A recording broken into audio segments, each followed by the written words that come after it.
The City of Cuero's regular City Council meeting was held on January 12th in the Cuero City Council chambers. For more information and upcoming agendas, minutes from previous meetings, and more, visit www.cityofcuero.com. A short recap video of each City Council meeting can be found on the City of Cuero Facebook and YouTube channels. In the public hearing section for item 2.1, Council received public comment on a request for a conditional use permit to allow alcohol sales at 300 Park Heights Drive for Stir Soda Shop. One resident stated they were not opposed to alcohol sales in general, but raised concerns about its proximity to a school. Council clarified that any alcohol would be sold as sealed, to-go products with no on-site consumption, and noted that the Texas Alcoholic Beverage Commission would review the request as part of the variance process. In public hearing item 2.2, Council received public comments related to the city's comprehensive plan draft goals, objectives, and actions. Speakers emphasized the need to prioritize low-income housing options, address long-standing infrastructure and drainage needs on the west side of Cuero, and consider re-establishing a senior citizen center. One speaker also shared an update tied to the plan's discussion of the Dale School property, noting that a contract had been executed to begin roof replacement as the first phase of renovation. In the public comments section, Council heard from three speakers. Albert Gendry raised concerns about noise from racing events at the airport and activities at the city park, stating nearby Southside residents were not consulted. He requested that Council consider the impact on surrounding neighborhoods and address speeding concerns along East-South Railroad Street through increased enforcement or traffic safety measures. Ronnie Dietz identified a traffic safety concern on East Morgan Street near Esplanade, where two lanes merge into one without clear directional markings. He requested the city review the area and consider adding arrows or signage to prevent potential accidents.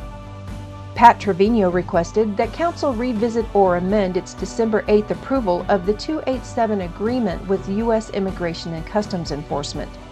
She stated she is circulating a petition asking that participation be limited to violent criminal offenses and include clearer safeguards.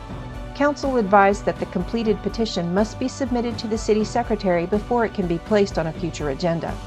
Following the earlier public hearing, Council considered item 7.3, a request for a conditional use permit to allow alcohol sales at 300 Park Heights Drive for Stir Soda Shop due to the site's proximity to a school.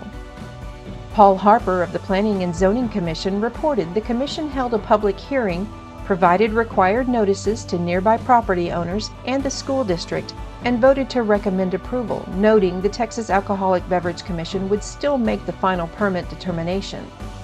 Council discussed concerns about student safety and the drive-through model increasing ease of access, even with sales limited to sealed, off-premises products. Council also noted the school district did not submit formal objections, though differing viewpoints among school leadership were referenced. Following deliberation, Council voted to deny the conditional use permit for the sale of alcohol at 300 Park Heights Drive. In the reports section, Council briefly discussed the city's new comprehensive plan draft and ways to increase public participation, including additional outreach such as postcard mailers with QR codes.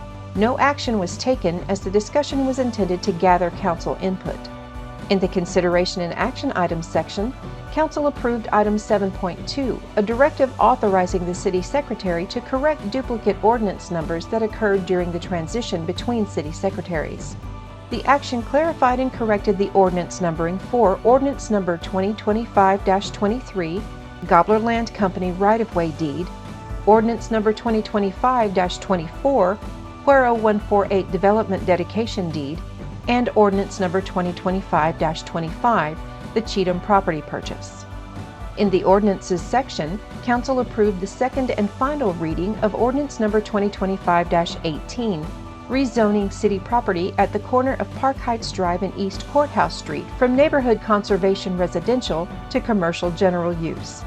Council then approved Ordinance Number 2026-1 on emergency reading, ordering a general election for May 2, 2026 for mayor and council members in single-member districts 2 and 3, including related election administration and early voting details.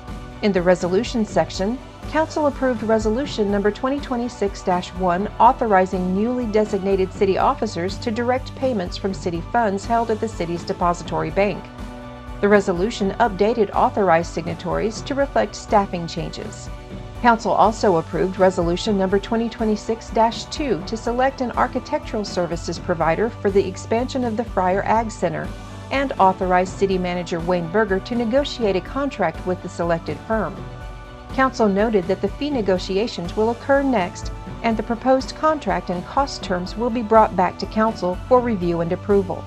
In the Council Consideration and Action Items section, Council reviewed the Cuero Development Corporation Annual Report as presented by Executive Director Maggie Cromines. Cromines summarized key highlights from the 2024 to 2025 fiscal year, including more than $250,000 awarded through 37 grants supporting business retention, startups, facade improvements, and community organizations. She also noted progress in broadband expansion efforts, strategic land acquisition, employer support, and business development programming, along with upcoming initiatives such as the Governor's Small Business Summit planned for April. Cromines also shared a preliminary estimate for Cuero's Christmas in the Park, reporting approximately 66,200 visitors attended. Council approved the Cuero Development Corporation Annual Report as presented. Council also discussed a donation from the Wayne Addicks Estate to the Cuero Heritage Museum. Finance Director Connie Hawes explained that the funds are currently held in a trust and require a broker process to transfer them to the city's control. Council discussed the museum's maintenance needs and potential long-term improvement projects, noting there is not yet an active plan for use of the donation and that any investment or spending decisions would be addressed later. Council authorized City Manager Wayne Berger to proceed with receiving and transferring the funds for future Council direction. Council then discussed the condition and location of the city's bat house. City Manager Wayne Berger and Park Superintendent David Danish explained that the bat house was originally installed to relocate bats from downtown buildings, but has deteriorated over time and is no longer safely supported due to rotted posts. They noted that relocating the structure further could create issues in nearby residential areas. Council discussed repair options and the importance of maintaining the bat house in its current location while addressing ongoing maintenance concerns. Council approved authorizing the Parks Department to repair the bat house and leave it in place. Council then received the 2025 to 2026 first quarter report from DeWitt County Emergency Management Coordinator Billy Jordan. Jordan highlighted efforts to expand emergency management training and coordination across the county and its incorporated areas. He reported leadership updates within the local emergency planning committee, noted recent public information officer training completed by Fire Captain Clint Morris, Police Department PIO Katrina Rubio, and City Secretary Jessica Hernandez, and outlined equipment upgrades including new mobile and handheld radios for volunteer agencies.